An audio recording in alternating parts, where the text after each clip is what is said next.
Hi friends, good morning. Welcome to ANB Vlogs, aka Amma Nana Bujnana Vlogs. Let's get into the video.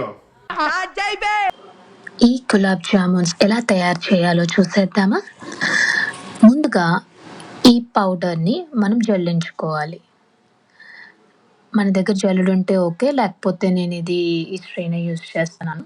బాగా జల్లించుకున్న తర్వాత దీన్ని మనం కొంచెం కొంచెం వాటర్ వేసుకొని మెత్తగా చేసుకోవాలి. మరీ ఎక్కువ చపాతీ పిండిలాగా ఎక్కువ వాటర్ ఏం పట్టదు.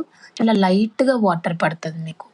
సో, మెత్తగా అలా చేతి వేళ్ళతో మృదువుగా దాన్ని పిండిని ఒత్తుకొని ఒక బాల్ కింద చేసుకుంటాం. చేసుకున్న తర్వాత మనకి ఏ సైజులో మనం జామున్స్ కావాలంటే ఆ సైజులో చిన్న చిన్న బాల్స్ కింద చేసుకోవచ్చు.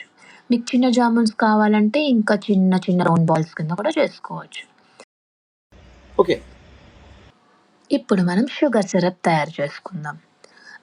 స్టవ్ ఆన్ చేసి ఒక బౌల్ పెట్టుకొని అందులో 1½ గ్లాస్ షుగర్ వేసుకొని సేమ్ 1½ గ్లాస్ వాటర్ వేసుకొని ఒక పొంగు వచ్చేంత వరకు మరిగించుకుంటాం. షుగర్ సిరప్ వస్తే చాలు, ఇదేం పెద్ద తీగ పాకంలో ఏమీ రావక్కర్లేదు. Along with sugar and syrup కొంచెం యాలకుల పొడి, కొంచెం నెయ్యి యాడ్ చేస్తాం ఫర్ ద ఫ్రాగ్రెన్స్. ఇది బాగా కలుపుకొని ఒక పొంగు వచ్చేంత వరకు ఉంచాలి అలాగ స్టవ్ మీద. ఒక పొంగు రాగానే మనం స్టవ్ ఆఫ్ చేసేసుకోవచ్చు.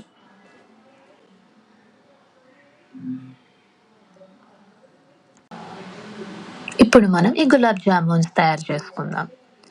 దానికోసం స్టవ్ మీద ఒక ప్యాన్ పెట్టి అందులో ఆయిల్ వేసి ఆయిల్ బాగా హీట్ అవ్వాలి. జనరల్‌గా ఈ గులాబ్ జామున్స్ ప్రాసెస్ తెలుసుకొని దీని మీద కాన్సంట్రేషన్స్‌తో చేస్తే ఎటువంటి బ్రేక్స్ లేకుండా గులాబ్ జామున్స్ రెడీ అయిపోతాయి. ఏదో ఎక్కువ టిప్స్ ఫాలో అయిపోయి చేస్తే టిప్స్ మీద కాన్సంట్రేషన్ ఉంటది కానీ మెయిన్ డిష్ ఏదన్నా తేడా వస్తదేమో అని నా అభిప్రాయం.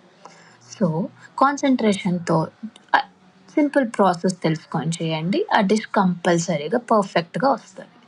సో, జామున్స్‌ని మెల్లిమెల్లిగా ఒక్కొక్కటి ఆయిల్‌లో వేసుకొని బాగా ఫ్రై చేసుకొని మంచి కలర్ వచ్చేంత వరకు వెయిట్ చేసి, కలర్ వచ్చిన తర్వాత ఏం చేద్దామంటే తీసుకెళ్ళి షుగర్ సిరప్‌లో వేసేయడమే. సో, ఇలాగ ఎన్నైతే మనం బాల్స్ చేసుకున్నామో అవన్నీ బాగా ఫ్రై చేసి షుగర్ సిరప్‌లో వేసేయాలి.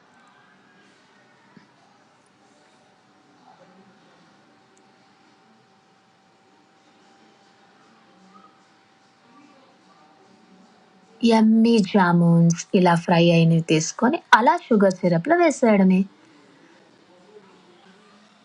సో, అన్నీ వేసేసిన తర్వాత ఒక్కసారి షుగర్ సిరప్ సెట్ చేసుకొని మూత పెట్టి వదిలేయడమే.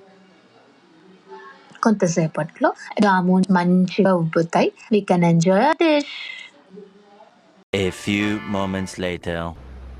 నేను ఎడిటింగ్ చేస్తూ మూవీ చూస్తుంటే నా వైఫ్ ఏం చేస్తుందో చూద్దాం ఒకసారి.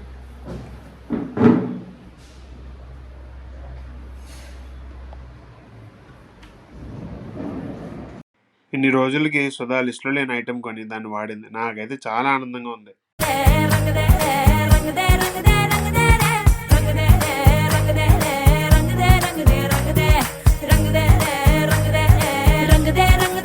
ఎవరురా నువ్వు ఇంత టాలెంటెడ్ ఉన్నావు? ఫైనల్ అవుట్కమ్ ఎలా వచ్చిందో చూడడానికి వచ్చాను. ఇలా వచ్చింది.